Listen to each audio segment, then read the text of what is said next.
വീട്ടിൽ നിർത്തിയിട്ടിരുന്ന സ്കൂട്ടറുകൾക്ക് തീയിട്ടു. കത്തി നശിച്ചത് എറണാകുളം ഗാന്ധി ലൈനിൽ കെ ഹാരിസിന്റെ 2 സ്കൂട്ടറുകൾ. സംഭവം ഞായറാഴ്ച പുലർച്ചെയോടെ. വീട്ടുകാർ വിവരമറിഞ്ഞത് പൊട്ടിത്തെറിയുടെ ശബ്ദം കേട്ട് എഴുന്നേറ്റ്. പ്രതികൾക്കായി അന്വേഷണം ആരംഭിച്ച് പോലീസ്. തൃശൂരിൽ പൗരസ്ത്യ കൽതായ സുറിയാനി സഭ കരുതൽ കൂട്ടായ്മ രൂപീകരിച്ചു. കൂട്ടായ്മ സഭയിലെ ഭിന്നശേഷിക്കാരുടെ ഉന്നമനത്തിനായി ഡബ് ജഡ്ജ് സരിത രവീന്ദ്രൻ ഔദ്യോഗിക ഉദ്ഘാടനം നിർവഹിച്ചു. തൃശൂർ ഒല്ലൂരിൽ റപ്പായി മാലാഖയുടെ തിരുനാൾ ആഘോഷങ്ങൾക്ക് തുടക്കം. ആഘോഷങ്ങളുടെ ഭാഗമായി വിവിധ മേഖലകളിൽ നിന്ന് പതാക യാത്ര സംഘടിപ്പിച്ചു. പതാകകൾ തൃശൂർ അതിരൂപത വൈസ് ചാൻസലർ ഫാദർ ഡൈജോ പോറത്തൂർ സ്വീകരിച്ചു.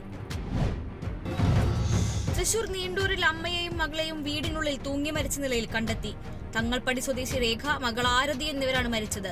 ഇൻസ്പെക്ടർ ലൈജുമോൻ, SI ജബ്ബാർ എന്നിവരുടെ നേതൃത്വത്തിൽ പോലീസ് മേൽനടപടി സ്വീകരിച്ചു. തൃശൂർ കൊടുങ്ങല്ലൂരിൽ ബൈക്ക് അപകടത്തിൽ യുവാവ് മരിച്ചു. മേത്തലപ്പാടം സ്വദേശി സലീഷ് കുമാറാണ് മരിച്ചത്. അപകടത്തിൽ പരിക്കേറ്റ സലീഷിനെ സ്വകാര്യ ആശുപത്രിയിൽ പ്രവേശിപ്പിച്ചെങ്കിലും ആരോഗ്യസ്ഥിതി മോശമായതിനെ തുടർന്ന് മരണമടയുകയായിരുന്നു. തൃശൂർ കുന്നംകുളം ചിറ്റഞ്ഞൂരിൽ യുവാവിനെ വീട് കയറി മർദ്ദിച്ചതായി പരാതി. ചിറ്റഞ്ഞൂർ സ്വദേശി ധീരജിനാണ് മർദ്ദനമേറ്റത്. അയൽവാസിയായ നിജേഷാണ് ആക്രമിച്ചതെന്ന് ധീരജ്.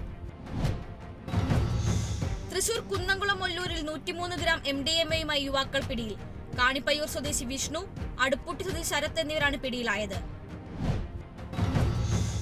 തൃശൂർ പുന്നയൂർ കുളത്ത് പ്രായപൂർത്തിയാകാത്ത പെൺകുട്ടിയെ ലൈംഗികമായി പീഡിപ്പിക്കാൻ ശ്രമിച്ച കേസിൽ പ്രതി പിടിയിൽ.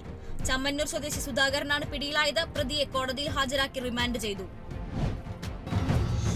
Kottayam Pravithanam saint Michael's higher secondary സ്കൂളിലെ ലിറ്റിൽ കൈറ്റ്സ് യൂണിറ്റിന്റെ നേതൃത്വത്തിൽ ഡിജിറ്റൽ ഇടപാടുകളെ കുറിച്ച് നടത്തുന്ന സർവേക്ക് തുടക്കമായി. മന്ത്രി റോഷി അഗസ്റ്റിൻ സർവേയുടെ ചോദ്യാവലി പൂരിപ്പിച്ച് തുടക്കം കുറിച്ചു. ഡിജിറ്റൽ പ്ലാറ്റ്ഫോമുകളുടെ ഉപയോഗം ആളുകളുടെ മാനസിക ശാരീരിക മേഖലകളിൽ ഉണ്ടാക്കുന്ന മാറ്റത്തിന്റെ അടിസ്ഥാനത്തിലാണ് സർവേ.